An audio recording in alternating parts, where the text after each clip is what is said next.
Ons lees die hoofstukkie Blikkies sonder 'n etiket uit die alfabet van oorvloed met die vriendelike vergunning van Lizette Murray. As kinders van 'n pa wat nog besig was om te studeer, het ons vroeg reeds geleer hoe geloof en vertroue lyk. Ons het die krag van gebed leer ken en die vreugde van uitkoms saam met ons ouers beleef. Dit was vir ons vanselfsprekend dat jy enige versoek voor God se troon kon neersit. Kos, klere, 'n roomhuis by die see, jou magteloosheid oor 'n fiets se papwiel op pad skool toe. Ons was bevoorreg om te kon groot word met ouers wat ons gewys het hoe geloof in aksie lyk. Ons het gesien dat dit nie bloot terugsit en wag beteken nie. Jy moes bid, ja, maar dan moes jy inspring en jou deel doen. Uit dankbaarheid en erkenning vir God se sorg. Ons ma het vernuftige planne gemaak om ons koskasse inhoud aan te vul. Sy was gedurig op die uitkyk vir winskoopies en meevallertjies. Sy was 'n bekende by die plaaslike groentemark waar sy spesiale aanbiedinge uitgesniffel het, wat sy dan in kratte aangery het huis toe en aan mede-studentevriendinne uitgedeel het. Een so opwindende projek was blikkieskos waarvan die etiket iewers verlore geraak het. 'n Paar keer per jaar het sy met ons Volkswagen kewertjie na die koefabriek in die nywerheidsgebied gery, waar sy bokse vol ongemerkte blikkies teen 'n appel en 'n ei gekoop het. Vir ons was dit pure Kersfees wanneer ma die blikkies op die kombuistafel uitpak voordat sy dit afspoel. Ek onthou die welbehaaglikheid op haar gesig wanneer sy uiteindelik die rye blinkblikkies agter die koskasse deure toemaak. Niemand kon vooraf weet watter geheime heerlikhede in die eenvoudige blikkies gewag het nie. Ons kinders het geleer om met 'n blikkie teen die oor te raai wat binne-in is. Wanneer die inhoud sloes maak, kon dit ingelegde perskes wees of vrugteslaai. Die afwagting was elke keer groot.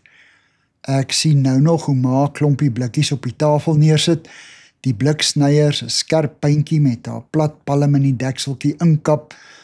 Sy hou die handvatsel met haar duim en voorvinger vas en stuur die snywieletjie met kragtige bewegings al om die dekseltjie se buitenste rand, totdat dit met 'n dowwe klikgeluidjie loskom.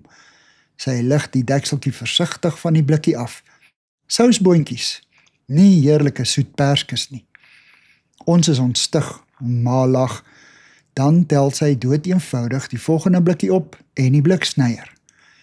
Daardie middag eet ons sousboontjies en weense worsie soufflé en vir poeding ingelegde pere en koejawels. Die lewe bied jou nie altyd waarop jy hoop nie.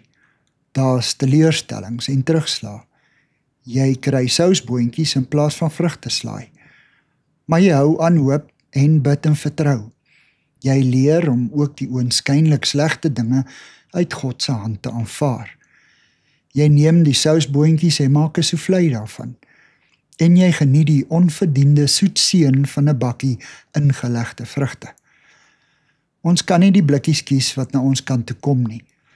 'n Dame wat aan reumatoïde artritis ly en wat soms deur die immer teenwoordige pyn oorweldig word, vertel die volgende: In die lang tye wanneer ek by God sit, hoef ek nie meer versoeke of pleitredes tot hom terug nie.